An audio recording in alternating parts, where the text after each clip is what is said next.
¿Qué tal? Buenas tardes, ¿cómo están? Bienvenidos a BTV al Día y a este repaso informativo de 60 minutos por la pantalla de BTV. Y tras cumplirse el primer año del fallecimiento del expresidente de la República, José Mujica, el Movimiento de Participación Popular realizó varios eventos sociales, culturales y de militancia para homenajear y conmemorar al exmandatario. Por otra parte, se llevó adelante un evento de homenaje en el Teatro del Galpón con la participación de destacados artistas nacionales y también con la presencia de personalidades del ámbito político. Por otro lado, Lucía Topolansky, ex vicepresidenta de la República y viuda de José Mujica, lo recordó y dijo que Mujica está presente cada día en su casa y en su chacra. Si les parece, repasamos la palabra de Lucía.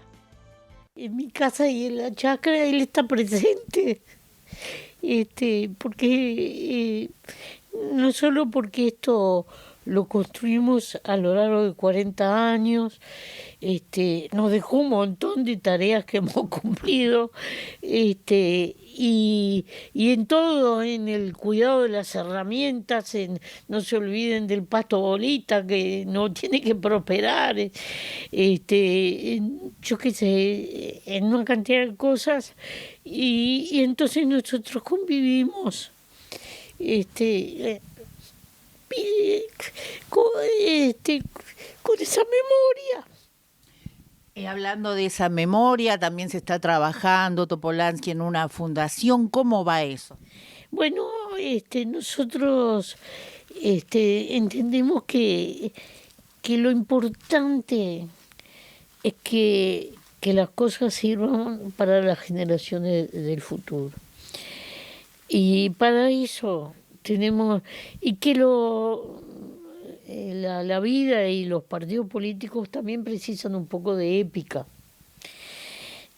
Y entonces queremos crear un espacio donde tengamos todo lo que él habló, dijo, escribió, organizado, sobre distintos temas que le preocupaban, ¿no? Que aumentaran los terneros en el Uruguay, la trazabilidad o la integración latinoamericana, cosas las más variadas. Pero que eso esté organizado de modo que la gente pueda acceder a llevarse en un pin, en lo que sea, llevarse lo que quiera, le sirva para estudiar algo, lo que estudia, y además porque nos han pedido de muchísimas partes del mundo, nos han pedido material y tenemos un deber con eso. Pusimos un lugar en nuestras redes para que todo aquel que quiera poner una frase, una foto, algo que le inspire o sugerir una tarea, ¿no? Yo, por ejemplo, allí tengo un cuadrito que es una foto que sacó un vecino que vive para allá, para Punta Espinillo. La sacó el año pasado, el 20 de mayo del año pasado, que hubiera sido los 90 años de Pepe, cómo estaba el cielo. Y me trajo esa foto y nosotros la pusimos en algunos almanaques que hicimos, porque la gente, es bueno que sea la gente la que cree esos espacios de memoria, no imponer nada, porque así le hubiera gustado a él. El Frente Amplio en este último tiempo perdió 5 personas cruciales, que son Tabaré, Pepe, Danilo, Mariano y José Díaz. Es mucho. Y que eran parte de un como de un pilar. Entonces, pero tiene mucha promesa. Entonces nosotros tenemos que guardar todo eso, porque el Frente también tiene que armar estos espacios. Yo he hablado con Fernando de que arme su espacio propio, de ayudarlo. Al cumplirse un año del fallecimiento del expresidente José Mujica, el MPP realizó un acto en el Teatro El Galpón que contó con la presencia de figuras políticas y artísticas. De esa mirada, por cierto, absolutamente anticipada del futuro, de los desafíos y de la política, es que muchos de nosotros estamos aquí. Y pensaba que hace un año, el 13 de mayo, todos los portales de noticias, todas las tapas de los diarios, eran fotos de Pepe, eran palabras de Pepe, eran discursos, sobre todo el discurso de Río que se replica una y otra vez, sobre todo el discurso en Naciones Unidas, pocas veces, o tal vez nunca, un discurso de un presidente uruguayo ha tenido esa presencia en el mundo y hoy está en libros y hoy es referencia permanente de políticos del mundo. Yo he comentado muchas veces que generalmente esas figuras emblemáticas del tamaño de Pepe, cuando uno empieza a militar, todos los días está empezando a militar, eso es algo que nos enseñó el Pepe, todos los días empezamos de nuevo, siente que hay unas figuras que son señeras y que siempre van a estar ahí. Uno no puede imaginarse que no van a estar. El Pepe y un conjunto amplio de compañeros, Lucía, que la tenemos siempre presente, siente que siempre van a estar con nosotros. Ha sido Robin Hood, el hombre invisible, Tarzán, Batman, el Acertijo y el Quijote. Un ratón acorralado por 1000 gatos, un topo ciego, escarbando sus razones. Sos el 2 de la muestra, la esperanza, la discusión, la bronca, la pelea. Te alimentaste de convicciones y silencios, de traiciones, de sapos y culebras. Lo primero que uno tiene que reconocer a un año de la desaparición de Pepe es que lo extrañamos. La pregunta que surge siempre es si se siente ese vacío, y por supuesto, cuando la cosa se complica, cuando los asuntos son difíciles de desentrañar, la pregunta que uno se hace siempre es ¿qué me diría Pepe, ¿no? Él en los últimos años jugó un rol fundamental para todos nosotros, que como él decía, la barra que viene. Entonces esa mezcla de nostalgia, por supuesto, y de tristeza por la ausencia, y lo otro es el sentir la presencia permanente en sus planteos más simples. La coherencia en él era y es el vivir de acuerdo a lo que él plantea. En el caso de él es la materialización de la coherencia. Él insistía, vale la pena dedicar un rato más a los compañeros. Entonces cuando a vos te parece que ya está resuelto y que tenés no digo la verdad en un puño, pero tenés las cosas claras, el darte un tiempo más, la necesidad de acercar siempre y de tender puente y de conversar habla de una paciencia porfiada. Él supo rescatar para la política los aspectos humanos más esenciales. Cuando nos hablaba de aprovechar el tiempo, cuando nos hablaba de disfrutar de nuestros hijos, nuestra familia, está pescando dentro nuestro lo mejor de lo humano. Entonces él llevó todo eso a la política, y yo creo que fue lo que lo hizo ser un distinto y ser conocido a nivel mundial, pero también es lo que nos alimentó, fue ese alimento el que nos permite entender que tenemos que estar muy lejos de las frivolidades, tenemos que estar muy lejos de esa visión egoísta del éxito fácil, y eso yo creo que es el mejor de los regalos que nos hizo el viejo, y el mejor de los regalos que tenemos para hacer nosotros es tenerlo siempre presente y levantar su bandera. Lo extrañamos mucho. Quienes tuvimos la suerte de estar cerca de él y de aprender mucho de él, por supuesto que lo extrañamos un poco más, pero además se siente en la gente, ¿no? Estamos a un año de un momento en donde creo que la sociedad uruguaya se conmovió, lo vimos en lo que fue su velorio, pero lo que fue toda su trayectoria como militante. Por tanto, lo que estamos haciendo es reivindicando. Para nosotros Pepe sigue con nosotros en cada lucha, cada vez que se pelea para generar condiciones de igualdad, está. Y parte de lo que está haciendo ahora el Movimiento de Participación Popular justamente es para recordar a Pepe a un año de su desaparición física, estos fogones que se están haciendo en todos los barrios de Montevideo con distintas características. En algunos lados se juntaron a ver una película y después comentarla.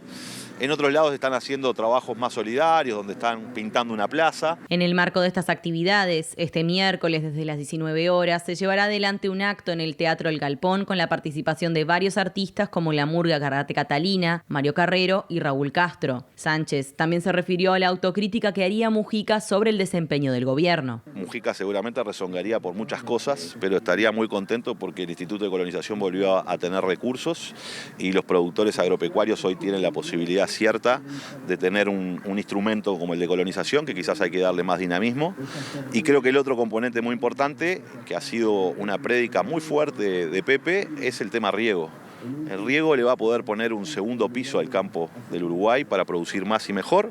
Venimos trabajando intensamente en ello, pero esto es uno de los sueños de Pepe, de que el Uruguay tuviera, y recuerden ustedes que en el gobierno de Mujica se aprobó la ley de riego en el Uruguay, y parte de la fundamentación que hacía Pepe cuando le encomendó la tarea de ser ministro de Ganadería, Agricultura y Pesca a Tabaré Aguirre era justamente que era un hombre que sabía de agua, sabía de riego, y ese es uno de los grandes desvelos. Así que en todo caso, lo que estaría diciendo Pepe hoy es que nos tenemos que apurar.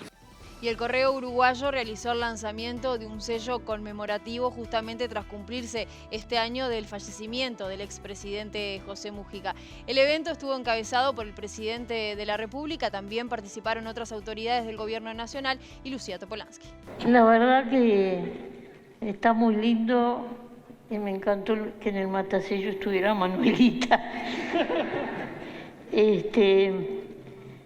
Muchas gracias.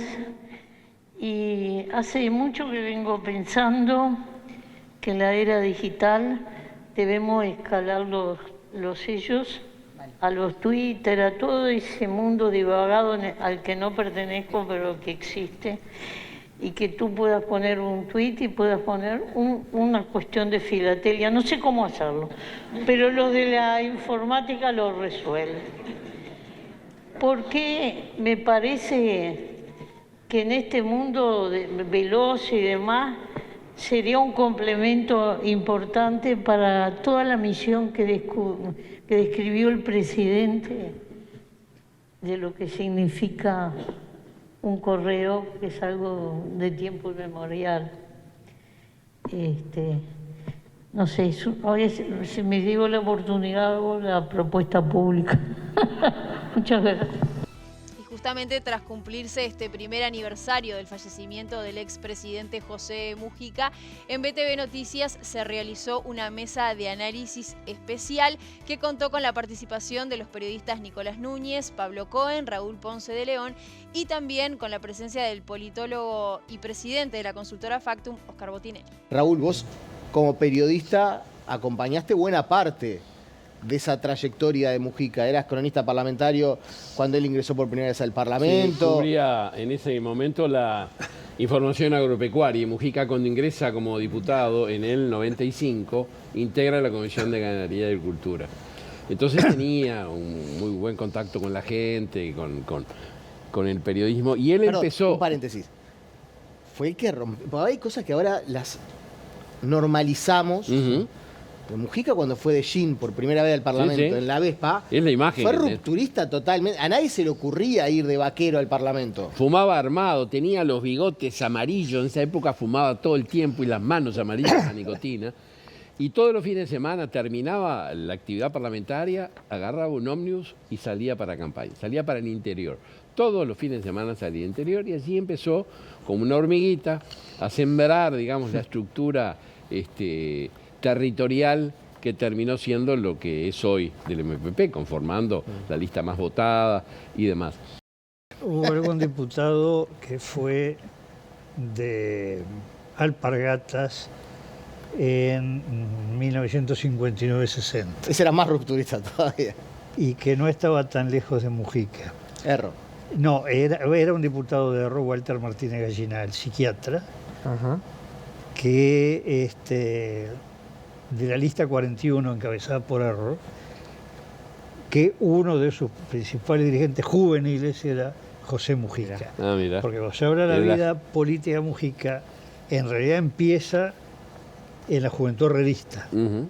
Y dentro del herrerismo, en la lista 41, con Erro, en una concepción que académicamente a mucha gente le lleva confusión y discusiones, que es lo que se llama el nacionalismo popular.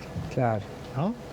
Ese nacionalismo popular generó desde gente que giró muy a la derecha, como Marito Nardone, a gente que terminó formando la Unión Popular de izquierda en el 62, donde ahí estuvo, por ejemplo, José Claudio Williman, Metol Ferré, y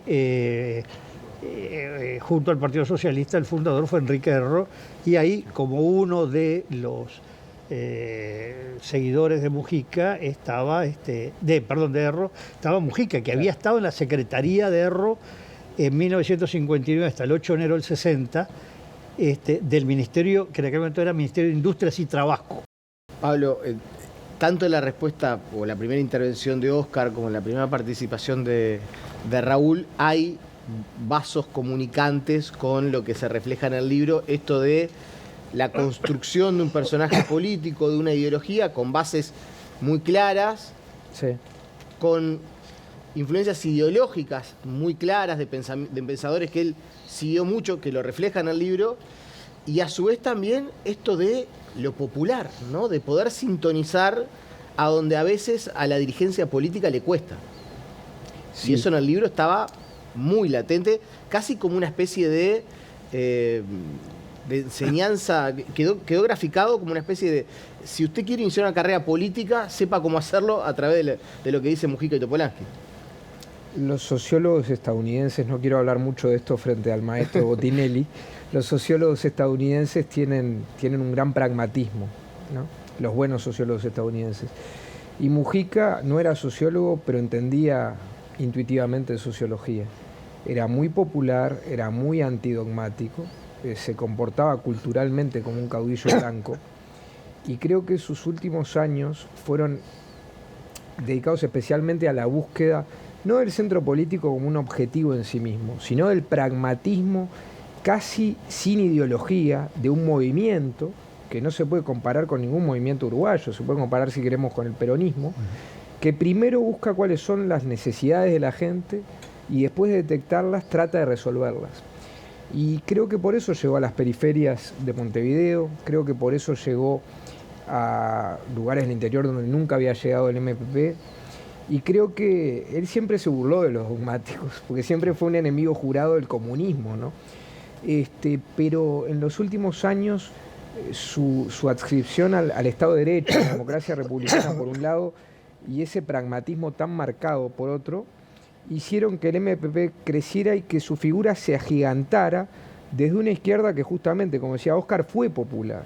Y cuando yo decía en la presentación de esta charla, bueno, empecemos a buscar, a encontrar los rastros, el legado, las vetas del mujiquismo en el actual gobierno, hay dos episodios relativamente recientes. Uno es la visita al portaaviones norteamericano, que lo hizo Orsi más allá de lo que, sin consultar a la barra, llamémosle así. Y lo otro que no es menor, esto de las últimas horas, es decir, el 50% de los frenteamplistas simpatizan con Bukele. ¡Qué tremendo! Es decir, poniendo otra vez el sentir de la gente por encima de lo que políticamente interpreta buena parte del frenteamplismo. Ahí hay también, digamos, una beta mujiquista en la presidencia de Orsi. No sé cómo la ves, Raúl. No, y además lo que era la presencia de Mujica, porque si Mujica hubiera estado vivo, toda esta polémica del portaaviones no se hubiera generado, porque Mujica no lo habría habilitado, más ya que la polémica surgió básicamente del Partido Comunista en primera instancia, ¿no? Pero parece que la figura de Mujica era tan importante a nivel de la izquierda que esta polémica me parece que hubiera pasado de costado, ¿no? Yo no creo que hubiera crecido como creció a niveles absurdos. Mujica tuvo un relacionamiento diferente con Larrañaga que con el resto de la oposición. No nos olvidemos que Larrañaga durante el gobierno de Mujica era más o menos, digamos, medio Partido Nacional. Claro. Y él trajo esa idea, si no me equivoco, el tema educativo no es el mío, quiero aclarar, de un viaje que hace a Finlandia, en que lo acompaña, exactamente que lo acompañó no recuerdo, pero sí que estuvieron en la idea, Ana Ribeiro estuvo en el viaje, no sé si fue el viaje o no, pero estuvo en la idea Daniel Corvo, y esa idea la lleva Larrañaga a Mujica, y Mujica la toma enseguida, porque coincidía con las ideas de Mujica, ¿no?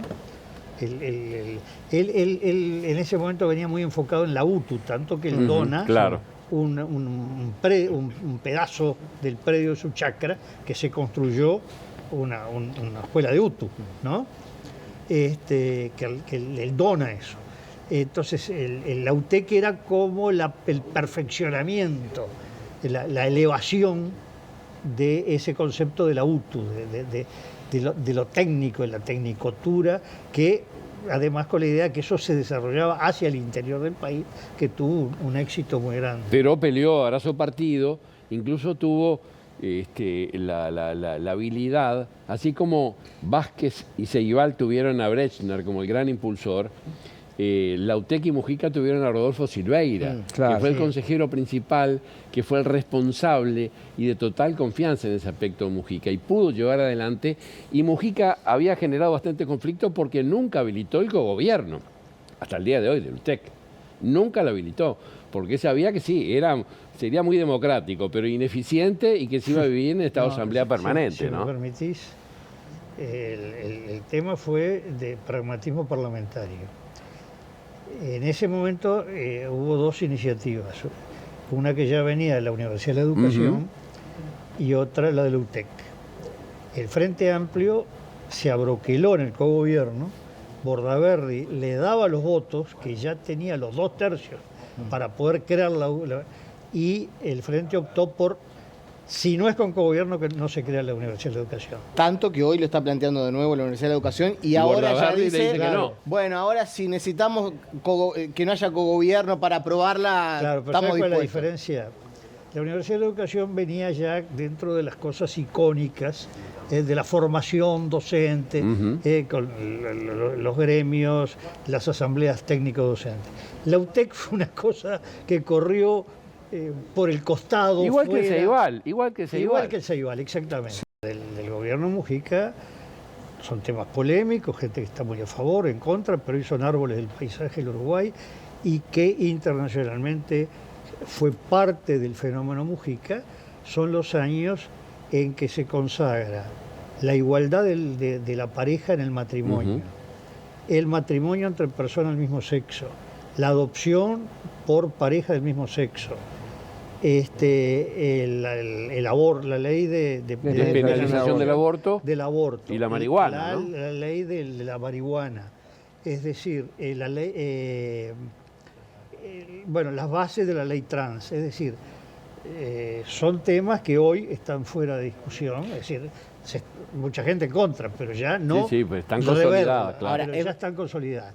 Y que le dio un gran impacto, y esto generó también la imagen de que con Mujica, más allá de que fuera él, fueran otros movimientos, en el periodo Mujica quedó Mujica como símbolo de un país avanzado en el mundo. Lo que sí creo que culturalmente es muy importante para un país laico como el Uruguay es que él haya hecho lo contrario del doctor Tabaré Vázquez. El doctor Tabaré Vázquez sí era un gran gestor y un hombre muy ejecutivo, pero antepuso una posición muy moral, casi de carácter religioso, aunque él dijera que fuera por razones científicas.